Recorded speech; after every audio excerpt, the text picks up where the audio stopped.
মুসলমানদের প্রথম কিবলা ফিলিস্তিনের বায়তুল মুকাদ্দাস। রাসূলুল্লাহ সাল্লাল্লাহু আলাইহি সাল্লামের সময়ে ইসলামের ইতিহাস সমৃদ্ধ ফিলিস্তিন সহ বর্তমান সিরিয়া, জর্দান ও লেবানন ভূখণ্ডকে শামস দেশ বলা হতো।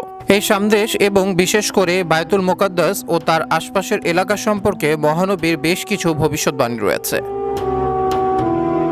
মসজিদ আল আকসা বা বায়তুল মুকাদ্দাস ইসলামের তৃতীয় গুরুত্বপূর্ণ স্থান। এই মসজিদের আশপাশে অনেক নবীদের জন্ম ও বেড়ে ওঠা। এই মসজিদে অনেক নবী ইমামতি করেছেন। পবিত্র মেরাজের রাতে মহান আল্লাহ রাব্বুল আলামিন কুদরতিভাবে সব নবী রাসূলদের বায়তুল মুকাদ্দাসে একত্রিত করেন। তখন নবী করিম সাল্লাল্লাহু আলাইহি ওয়াসাল্লাম সেখানে 2 রাকাত নামাজের ইমামতি করেন।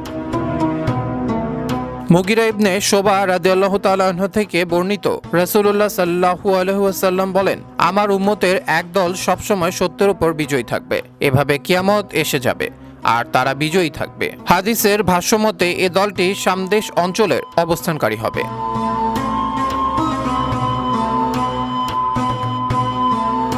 ফিলিস্তিন নিয়ে আরেকটি হাদিসের রাসূলুল্লাহ সাল্লাল্লাহু আলাইহি ওয়াসাল্লাম বলেন, আমার উম্মতের একটি দল সত্যের উপর বিজয়ী থাকবে, শত্রুর মনে পরাক্রমশালী থাকবে।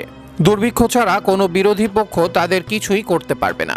আল্লাহর আদেশ তথা কিয়ামত পর্যন্ত তারা এমনই থাকবে। সাহাবায়ে কেরাম জিজ্ঞেস করলেন, হে আল্লাহর রাসূল, তারা কোথায় থাকবে? রাসূলুল্লাহ সাল্লাল্লাহু আলাইহি ওয়াসাল্লাম বলেন, তারা বায়তুল মাকদিস ও তার আশপাশে থাকবে। মহানবী নিজেই মসজিদুল আকসায় যেতে ও নামাজ আদায় করতে সাহাবীদের উৎসাহিত করেছেন। মাইমুনা রাদিয়াল্লাহু তাআলা আনহা থেকে বর্ণিত, তিনি রাসূলুল্লাহ সাল্লাল্লাহু আলাইহি সাল্লামকে বলেন, হে আল্লাহর রাসূল, আমাদের বায়তুল মাকদিস সম্পর্কে কিছু বলুন। নবীজি বলেন, বায়তুল মাকদিস হলো হাসরের ময়দান, পুনরুদ্ধারের জায়গা। তোমরা তাতে গিয়ে নামাজ আদায় করো, কেননা তাতে 1 ওয়াক্ত নামাজ আদায় করা অন্য মসজিদে 1000 ওয়াক্ত নামাজ আদায়ের মতো। তিনি বলেন, যে ব্যক্তি সেখানে যাওয়ার শক্তি সামর্থ্য রাখে না, তার ব্যাপারে আপনার কি অভিমত? প্রিয় নবী সাল্লাল্লাহু আলাইহি সাল্লাম বলেন, সে যেন তার জন্য জ্বালানি তেল হাদিয়া হিসেবে প্রেরণ করে, কেননা যে বায়তুল মাকদিসের জন্য হাদিয়া প্রেরণ করে সে তাতে নামাজ আদায়কারী ব্যক্তির মতো সওয়াব লাভ করবে।